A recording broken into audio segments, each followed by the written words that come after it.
반갑습니다. 한바닥 한국사입니다. 오늘 한바닥에 정리할 내용은 6강 삼국의 성립입니다. 이 부분은 교과서마다 서술 내용에 차이가 있어서 삼국이 성립되어지고 또한 중앙 집권화되어가는 과정을 중심으로 해서 한바닥에 정리해보는 시간을 가지도록 하겠습니다. 우리가 저번 시간에 배웠듯이 중앙 집권 국가라고 하면은 일반적으로 왕권이 강화되고 영토가 확장되며 율령을 반포하거나 불교를 수용한다든지 혹은 관등제 및 관복제가 마련되어지는 이러한 모습을 보인다고 했죠. 그런데 이러한 중앙 집권 국가는 한순간에 빠르게 성립되는 것이 아니라 서서히 그리고 일정한 성장 과정을 거쳐서 중앙 집권 국가의 모습을 보이게 됩니다. 그렇다면 오늘은 본격적으로 우리가 알고 있는 고구려, 백제, 신라 이 삼국이 중앙 집권화되어가는 과정을 한번 살펴보도록 하겠습니다. 그러면 먼저 살펴볼 나라는 고구려가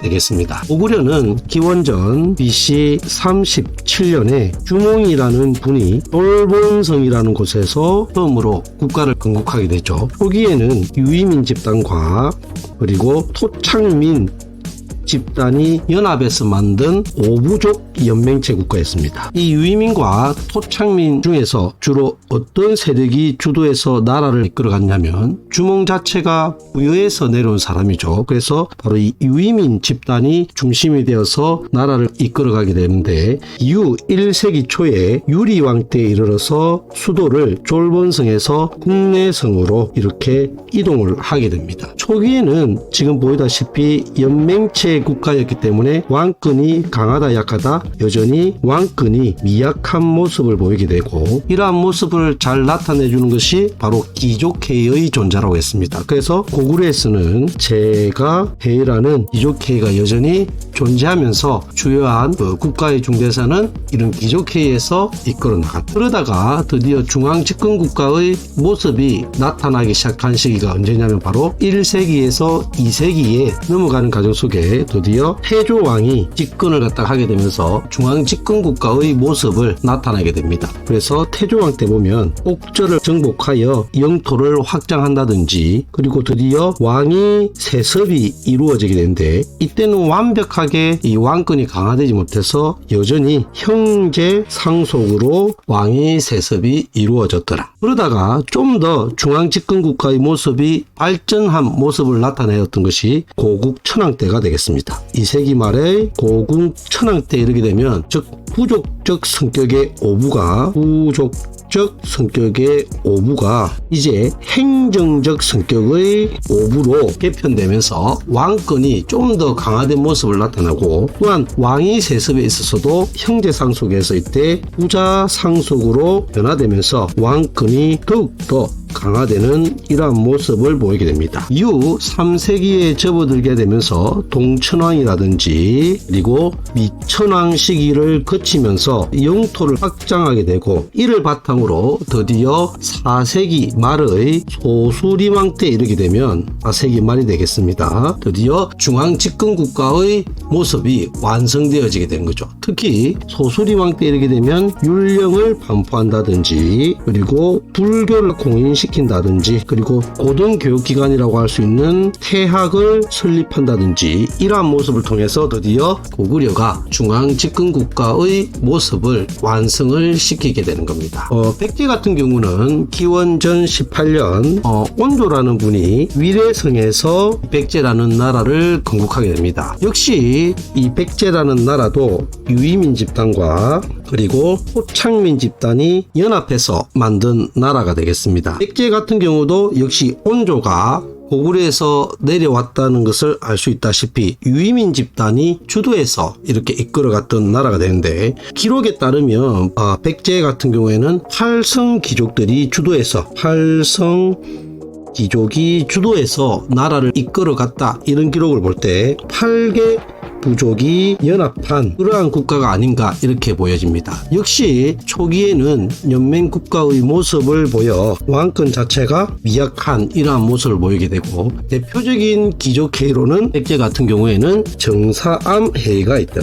백제 같은 경우에는 초기에 이 마한이라는 나라의 한 소국이었던, 마한의 한 소국에서 출발한 백제국이라는 소국에서 출발을 하게 되고, 이후 이 백제국이 마한 전체를 갖다가 지배하게 됩니다. 마한 전체를 지배하는 과정 속에 드디어 중앙집권국가로 발전하게 되는데, 중앙집권국가의 모습을 나타나기 시작한 시기는 3세기 때 고이왕 때가 되겠습니다. 고이왕 시기에 드디어 중앙집권국가의 모습이 나타나기 시작하는데, 고이왕 때 보면은 마한의 가장 강대한 국가였던 목지국을 합병했다든지, 그리고 특히 중요한 부분이 바로 이때 관등제를 마련하게 됩니다. 물론 이때 그 율령을 반포했다는 기록은 없지만 율령 체제가 있었을 법한 그러한 모습들도 보이게 되는데, 이 관등제 같은 경우에는 6자평 그리고 16관등이라는 이러한 관등제를 마련했다는 거죠. 16개의 관리의 등급으로 나누었다, 이렇게 보시면 되겠는데,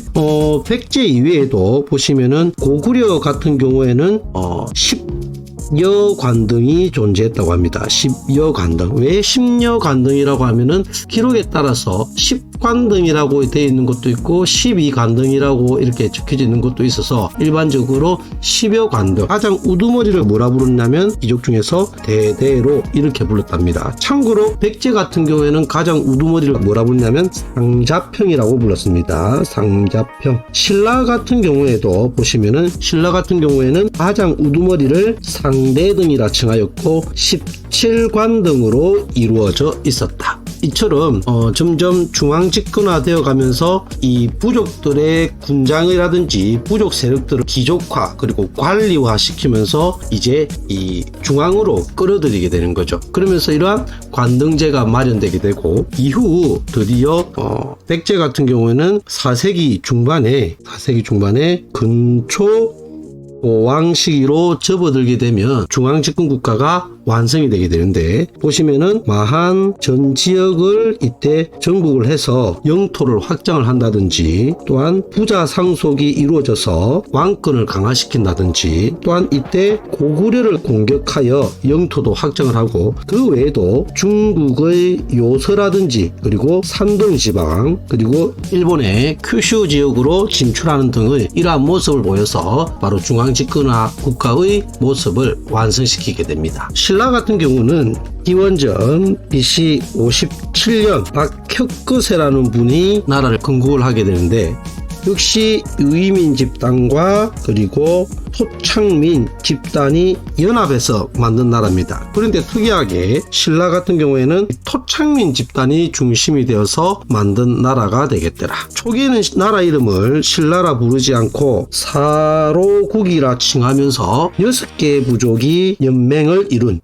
부족 연맹체 국가에서 출발을 하게 됩니다. 초기에 역시 이 연맹 왕국 단계의 모습을 보이면서 왕권이 강하지 못한 모습을 보이게 되는데, 우두머리 같은 경우에도 버서간, 차차웅, 그리고 이사금, 마리깐, 그리고 왕이라 칭하는 이런 자기들만의 토착적인 성격의 왕후가 따로 존재했고, 왕권 같은 경우에도 박씨, 그리고 석씨, 그리고 김씨가 돌아가면서 왕위를 세습했다. 또한 화백회의라는 귀족회의가 있었다. 이를 통해서 아직까지는 왕권이 그렇게 강하지 못한 연맹 왕국의 모습을 보이다가 드디어 4세기 말의 내물왕, 정확하게는 내물 마리깐이 되겠죠. 내물 아리깐 시기에 이르러서 중앙집권적인 모습을 나타내게 되는데, 대표적으로는 이때 드디어 이제 김씨가 왕위를 세습하게 되고, 또한 이때 진한의 대부분 지역을 거의 다 차지하게 되는 이러한 영토 확장의 모습도 보이게 되더라. 그래서